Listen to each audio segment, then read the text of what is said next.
Repair Clinic encourages you to perform this procedure safely. In this video, we will show one or more of these icons to alert you when to use caution. As with any repair, be sure you unplug the appliance before beginning and turn off the hot and cold water supply valves. If you're replacing a rear rod support, you will need to disconnect the water supply hoses from the inlet valve. Be prepared for some water to spill out. Next, remove the screws at the back of the control panel.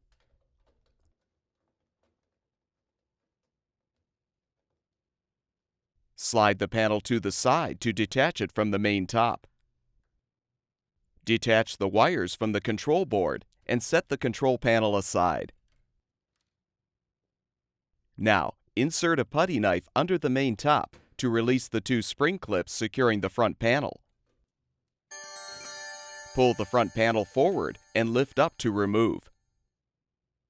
Remove the two screws securing the main top.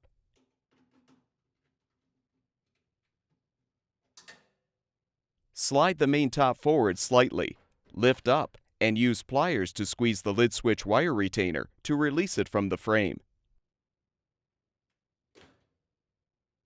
Now lift up the lid, squeeze the tab to release the lid switch, and pull it through the opening in the main top. You can now completely remove the top and set it aside. If you're replacing a rear rod support, you will need to move the control panel bracket out of the way. Remove the screws to release the rear panel, the control panel bracket, and trim.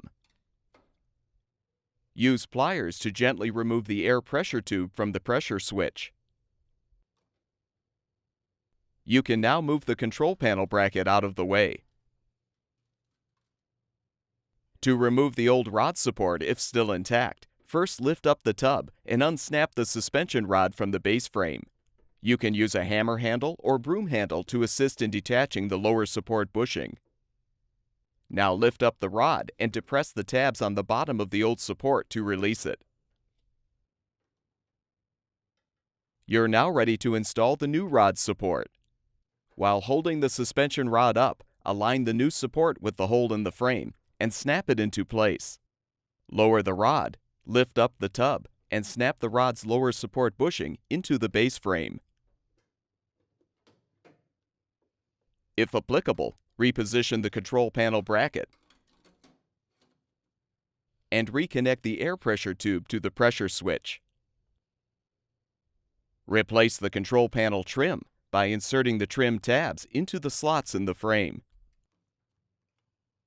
Reposition the rear panel and secure all of the screws.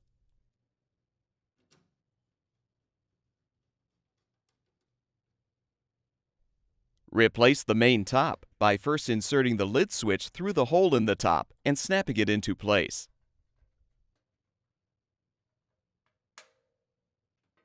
Snap the wire retainer into the frame.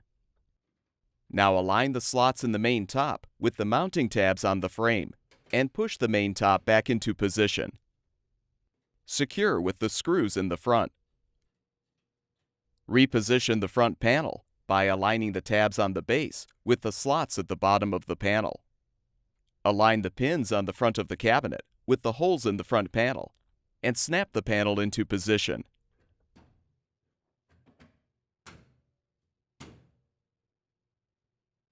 Reconnect the wires to the control board. Insert the tabs on the bottom of the control panel into the slots in the main top. Replace the screws to secure the control panel. If applicable, reconnect the water supply hoses to the inlet valve and turn the water supply back on. You're now ready to plug the power cord back in and confirm that the appliance is functioning properly.